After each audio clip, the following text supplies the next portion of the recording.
మనం ఈరోజు కార్తీక దీపం 719 ఎపిసోడ్ చూద్దాం. ఛానల్ ఇప్పటివరకు సబ్స్క్రైబ్ చేయకపోతే వెంటనే సబ్స్క్రైబ్ చేసుకొని బెల్ ఐకాన్ ఆన్లో పెట్టుకోండి. నా కూతురి కోసం నేను ఈ శాంతి హోమం ఎందుకు జరిపించాను?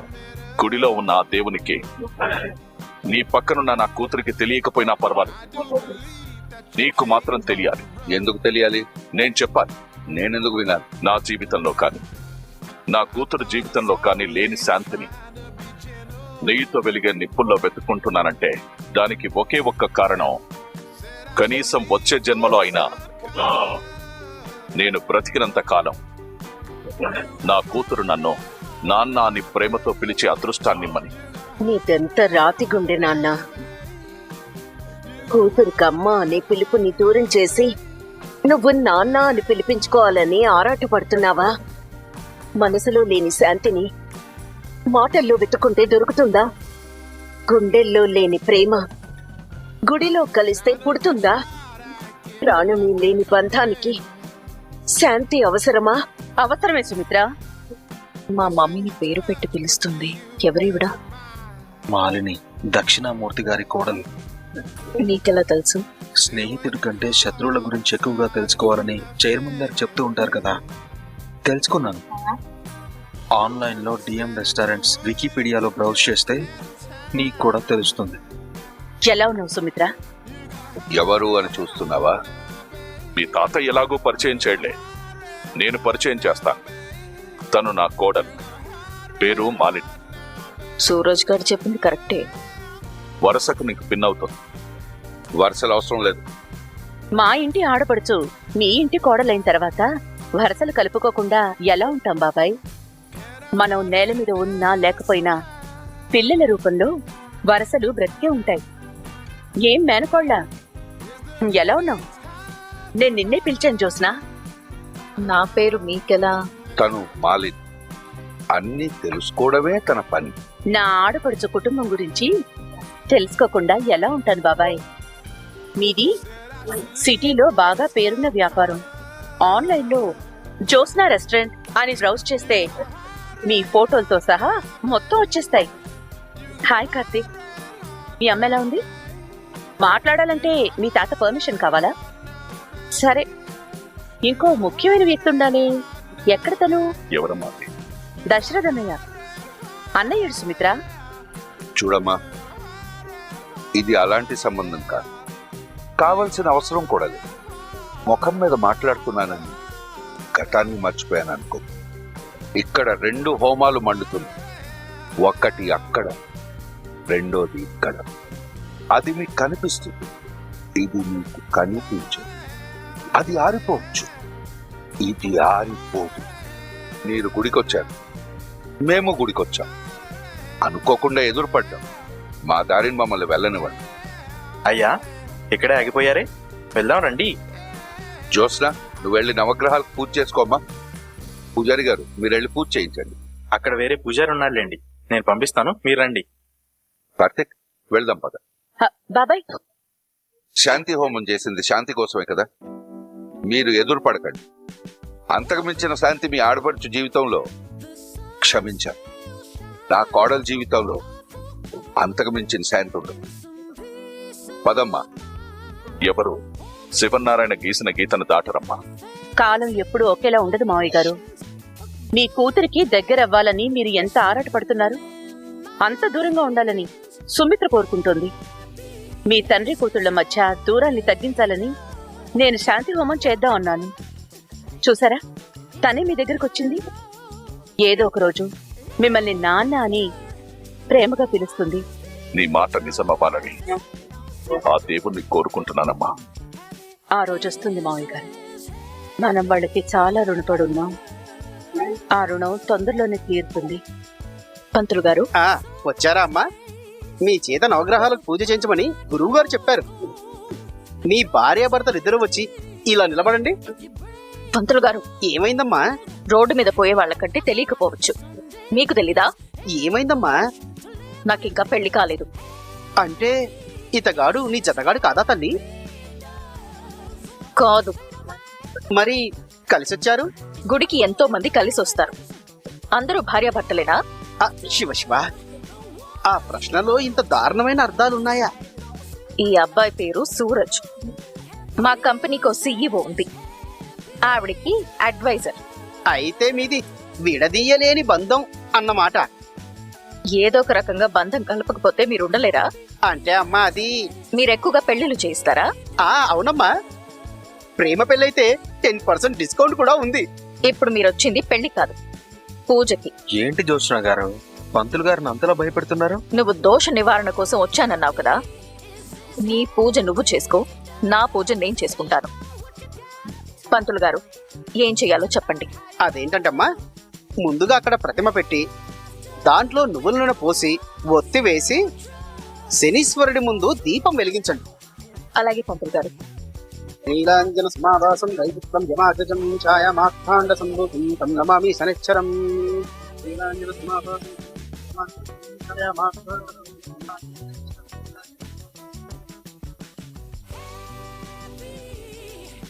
నీ పూజ నీదే, నా పూజ నాదే. మంత్రాలు మాత్రం ఒకటే. నా జాతకంలో శని ఉందో లేదో నాకు తెలియదు, కానీ నా జీవితంలో శని ప్రవేశించింది. ఆ శని వీడుండగా నేను ప్రశాంతంగా ఉండలేను. ఈ దరిద్రుణ్ణి నా జీవితంలో నుంచి బయటికి గెంటేసే శనీశ్వర. శనీశ్వర, నిన్నేం నేను పెద్దగా కోరుకోవడం లేదు గాని ఒకే ఒక్క కోరిక, అది తీర్చు చాలు. ఇదేదో నీకు మొక్కుకుంది కదా, అది అనుకున్నది మాత్రం జరగకూడదు. అమ్మా, సంకల్ప పూజ అయిపోయింది. నవగ్రహాల చుట్టూ ప్రదక్షిణ చేసి మరో మారు దండం పెట్టుకొని మీరిక వెళ్ళిపోవచ్చు. ఉంటానమ్మా. పంతులు గారు, ఏంటయ్యా చెప్పు. నేను పెళ్లి జరగట్లేదని ఈ పూజ చేయించుకున్నాను. ఈ పూజ తర్వాత దోషం పోయినట్టేనా పంతులు గారు? పోయినట్టే. అయితే నా మనసులో ఉన్న అమ్మాయి నా జీవితంలోకి వస్తుందంటారా? అయితే పెళ్లికి లైన్ క్లియర్ అయిందంటారా? ఇక నీ లైన్ క్లియర్ అయిపోయినట్టే. నీ మనసులో ఉన్న పిల్లతో 7 అడుగులు నడిచే టైం వచ్చేసింది. నీ పెళ్లి మాత్రం నేనే చేస్తాను. నన్ను మర్చిపోకు. తప్పకుండా పంతులు గారు, మీ చేతుల మీదుగానే మా ఇద్దరికి. మీ ఇద్దరికా? అంటే మా ఇద్దరికి అంటే నా మనసులో ఉన్న అమ్మాయికి నాకు. ఈ మాత్రం క్లారిటీ అవసరం బాబు. లేదంటే ఆడపిల్లల వామహస్తాలు చెక్కిలని ఎరిపెక్కించగలవు. హస్తాలతోనే కాదులండి, కొందరు కళ్ళతోనే ఎరిపెక్కించగలరు. All the best. Thank you పంతులు గారు. మా పెళ్లి మీరే చేయాలి. పెళ్ళేం కర్మ, మీ పిల్లలకు బారసాల కూడా నేనే చేస్తాను. సంభావన మాత్రం గట్టిగా చదివించు. అయ్యో, నేను అనుకున్నది జరగాలి గాని మీకు 1,116 ఇచ్చేను. ఈ మాట అన్నావు, చాలా బాగుంది. మాట మీదే ఉంటావు కదా. నేను మాట ఇచ్చినా మనసిచ్చినా వెనక్కి తీసుకోనండి. మాట మీద నిలబడతాను.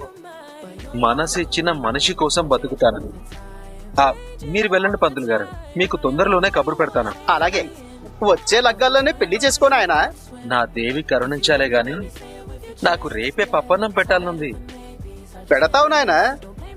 చూస్తుంటే నువ్వు సమర్థుడిలాగే ఉన్నావు. ఉంటాను. నేను సైలెంట్ గా ఉన్నాను కదా అని ఎక్స్ట్రా చేస్తున్నావేంటి? నా పెళ్లి గురించి నేను మాట్లాడుతుంటే నీకెందుకు కోపం? నేను జ్యోత్స్నాని పెళ్లి చేసుకుంటాను అన్నానా, లేదా జ్యోత్స్న నాకు కాబోయే పెళ్ళామని అన్నానా? అలా అన్నానే అనుకో, దాన్ని ఎక్స్ట్రాలు చేయడం అంటారు. దీన్ని ఎక్స్ట్రాలు చేయడం అనరు, మనసులో ఉన్న మాట చెప్పుకోవడం అంటారు. అన్ని అర్థం అవుతున్నాయిగా? అర్థం అవ్వాలనే కదా చెప్పేది. తప్పుకో, ప్రదక్షిణ చేయాలి. ఇటు కాదు బంగారం, అటు. అవును, దక్షిణామూర్తి గారు మీ శత్రువుని కార్తీక్ గారు చెప్పారు. చూస్తుంటే మీ చుట్టాల్లా ఉన్నారు. అర్థమై కూడా అర్థం కానట్టు చుట్టాల్లా ఉన్నారు అంటావేంటి? ఆవిడ స్వయంగా మా మమ్మీ వాళ్ళ అన్నయ్య భార్య. ఆయన మా మమ్మీ వాళ్ళ నాన్న. మరి మీ మామయ్యేడి? అది నాకు తెలీదు, అవసరం లేదు కూడా. మాలిని గారు మీ మేనత్తే కదా? నాకు అత్త ఉందని తెలుసు. ఆవిడ పేరు మాలిని అని నాకు ఈ రోజే తెలిసింది. కానీ నాకంటే నీకు ముందే తెలుసు. ఆవిడ మీ మేనత్తని తెలీదే? పేరు తెలుసు కదా, ఆన్లైన్ లో చూశాను. ఆవిడ నీలాగే చెప్పింది. హ్మ్. తెలివైన వాళ్ళందరూ ఇలాగే ఉంటారు, నువ్వు తప్ప. పురా ఇడియట్. నువ్వు భలే ముద్దుగా తిడతావు తెలుసా. డిస్టర్బ్ చేయకుండా వచ్చిన పని చూసుకో. నేను వచ్చిన పనే చేస్తున్నాను బంగారం. నా మనసులో ఉన్న పిల్లతో 7 అడుగులు నడిచే టైం వచ్చేసిందని పంతులు గారు చెప్పారు కదా. 7 అడుగులేంటి, ఏకంగా 70 అడుగులే వేశాను. 700 అడుగులు వేసినా నా చిటికిన వేలు గోర్ను కూడా తాకలేవు. చూద్దాం. చూస్తావురా. ఆ, నువ్వు దాని అంతు చూసే వరకు వదిలిపెట్టావు. కింకర్ సచ్చినోడు. పారిజాతం ఏమండి ఏమండి, నేను మీకోసమే వెతుకుతున్నానండి. నువ్వా? రాత అనుకున్నావు కదా. నువ్వు పెద్ద మాయలుడివిరా. నీకు గొంతులు మార్చడం ఒక లెక్క. అవును, ఇక్కడ కాపలా కాసావేంటి? నువ్వు గొంతులే మారుస్తావురా. ఆడు ఏకంగా మనుషులే మార్చేస్తున్నాడు రా. నువ్వు మీద గట్టిగానే పగబట్టినట్టున్నావు. పగబట్టింది వాడ్రా. పాపం అమాయకుడు పారు. వాడు అమ్మాయి కూడా జోస్న చేత చెప్పు. ఏం లేదురా, ఏం లేదు. అవుట్ హౌస్ బయట సీసీ కెమెరా లింకు ఫోన్ కొందలే. నువ్వు చెప్పకపోయినా అన్ని చూసుకోవచ్చు. ఇక మమ్మల్ని బ్రతకనివ్వవేంట్రా? మీరు పప్పులు ఉప్పులు మీద పోసేయండి, మేము తీరిగ్గా ఉతుక్కుంటాం. వద్దులేరా, నేనేం మాట్లాడను. అవును, మాలిని గారి దగ్గర నువ్వేం మాట్లాడలేదేంటి? మాలిని మామూలుది కాదురా. నేను దీపని ఎలా చూస్తానో అది నన్ను అలా చూస్తుంది. మొత్తానికి నిజం ఒప్పుకున్నావు. ఛీ! దీప్ అంటే నాకిష్టమేరా. కూరలో కొత్తిమీర కలిపినట్టు అన్ని భలే కలిపేస్తాం. నాదే ఉందిలేరా, కరివేపాకు లాంటి దాన్ని. కూరలో నేనున్నానని ఆనందపడ్డమే కాని తినేటప్పుడు తీసి పడేయడమే కదా. నాకున్న గుర్తింపు కూడా అలాంటిదే. నీ గుర్తింపు సంగతి తర్వాత మాట్లాడుకుందాం. ఈ రోజు ఏంటి కాస్త గ్లామర్ పెంచావు? ఏదో ఖాళీగా పడుంది కదా అని సుమిత్రిస్తే మెళ్ళో వేసుకున్నాను. ఈ మాత్రం దానికి దిష్టి పెట్టాలా? చీర కూడా కాస్ట్లీగానే ఉంది. ఏదో పాత చీరలేరా. ఒక లిప్స్టిక్ లేదు, మేకప్ లేదు, అన్నిటికీ దూరం చేసేశారు. బానే ఉన్నావు కదా. ఆకాశంలో చందమామలాగా ఉండేదాన్ని ఆటలో అరటి పండుని చేసి పడేశారు. రెండింటికి పొంతనేది పారు. నా బతుకు కూడా అలాగే పొంతం లేకుండా తయారైందని సింబాలిక్ చెప్తున్నాను రా. నీలో ఉన్న సెన్స్ ఆఫ్ హ్యూమర్ నాకు తెగ నచ్చుతుంది పారు. ఆహాహా, తల కొట్టుకోవడంలో కూడా సెన్స్ ఆఫ్ హ్యూమర్ వెతికావు అంటే నీ కాళ్ళకి దండం పెట్టాలరా నాయనా. పెడుదులే గాని వాళ్ళేదో పూజ చేసుకుంటుంటే నువ్వేంటి స్పై లాగా ఎక్కడ కాపలా కాసావు? నా పొంద కాపలా ఊరికే తిరుగుతూ ఇటొచ్చి ఆగేనంతే. అంతేనా? అంతేనా అని నువ్వేంటి ఇక్కడే తిరుగుతున్నావు? ఇంతకీ దేపేది? కష్టపడి ప్రసాదం చేసింది, ఇష్టపడి అందరికి పంచుతుంది. ఓహో, మరి పోయి మీ ఆవిడతో పాటు నువ్వు ప్రసాదం పంచరా, పుణ్యమైన వస్తుంది. పద, ఆ పుణ్యమైన ఇద్దరం కలిసే పంచుకుందాం. ఒరే ఆగరా. అయ్యో, వాడు కరాచకవాది, వీడు కతివాది, ఇద్దరితో వేగలేక చస్తున్నాను. అమ్మా దీపా, ఎక్కడున్నావమ్మా?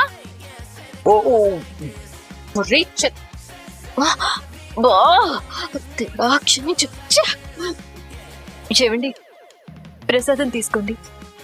అలా చూస్తారేంటండి? ప్రసాదం తీసుకోండి, తినండి. ఏ ప్రసాదం? నీ పేరు తెలియదు కదా, అందుకే అలా తింటాను. నా పేరు దీప. నువ్వు వంటలు బాగా చేస్తావు అనుకుంటాను. చేస్తానండి. నా దగ్గర పనిచేస్తావా? మా రెస్టారెంట్ లో షెఫ్ గా వర్క్ చేస్తావా? మనిషిని మొదటిసారి చూసి అంత పెద్ద పోస్ట్ ఎలా ఆఫర్ చేస్తున్నారు? నేను చక్కెర పొంగలి ఇష్టంగా తింటాను, కానీ ఈ టేస్ట్ చాలా కొత్తగా ఉంది. జనరల్ గా పెద్దవాళ్ళు చెప్తుంటారు కదా, అన్నం ఉడికిందో లేదో ఒక్క మెతుకు పట్టుకుంటే తెలిసిపోతుంది అని. నువ్వు ఎంత బాగా వంటలు చేయగలవో తెలియడానికి ఈ చక్కెర పొంగలి ఒక్కటి చాలు. నువ్వు ఊహించినంత శాలరీ ఇస్తాను. రేపే వచ్చి జాయిన్ అవ్వు. థ్యాంక్స్ అండి. ఎందుకో మిమ్మల్ని చూస్తుంటే చాలా గొప్పింటి వారిలాగా ఉన్నారు. మీ మాటల్ని చూస్తుంటే బాగా కలవారిలా ఉన్నారు. వంటలే కాదు, మాటలు కూడా బాగున్నాయి. కుదిరితే ఒకసారి ఇంటికొచ్చి కలు. ఈ రోజే. తప్పకుండా అండి. కాకపోతే ఒకరినేదైనా అడిగే ముందు అవతలి వారు ఎవరో ఏంటో కూడా తెలుసుకోవాలి కదా. నన్ను చూసి నువ్వు అంచనా వేసినట్టే నిన్ను చూసి నేను అంచనా వేయగలను కదా. అంచనా వేసే అడిగాను. నేనివ్వాలనుకుంది నీకు సరిపోదనుకుంటే నీకెంత కావాలో అడుగు. ఎంతిచ్చినా రాలేనంటే ఇంకెక్కడో నిజాయితీగా పనిచేస్తున్నావని అర్థం. నిజాయితీకున్న విలువ ఆ మనిషికున్న అవసరాన్ని బట్టి మారుతూ ఉంటుంది. అప్పుడు నేను కూడా నీ అవసరానికి విలువ కట్టొచ్చు కదా. అవసరాల్ని బట్టి విలువల్ని మార్చుకునేంత తక్కువ స్థాయి నిజానికి నా దగ్గర చోటు లేదండి. ఇంత పదునైన మాటలు మాట్లాడుతున్నావు అంటే నువ్వెవరో తెలుసుకోవాలనుంది. తెలుసుకుని ఏం చేస్తారు? వంటలు ఇంత బాగా చేస్తున్నావు కాబట్టి ఎక్కడైనా వంట మనిషిగా పనిచేస్తున్నావా? తను వంట మనిషి కాదు, జోస్నా రెస్టారెంట్ CEO. తను నా భార్య కూడా. ఈ విషయం మాలినికి తెలియదనుకున్నావా? తెలిస్తే వంట మనిషిగా పనిచేస్తున్నావు అని ఎందుకు అడుగుతారు? ఆ మనిషికి అన్నీ తెలిసే కావాలని అడుగుతుంది. మన వీడియోని తప్పకుండా లైక్ చేయండి, షేర్ చేయండి, సబ్స్క్రైబ్ చేయండి. బై.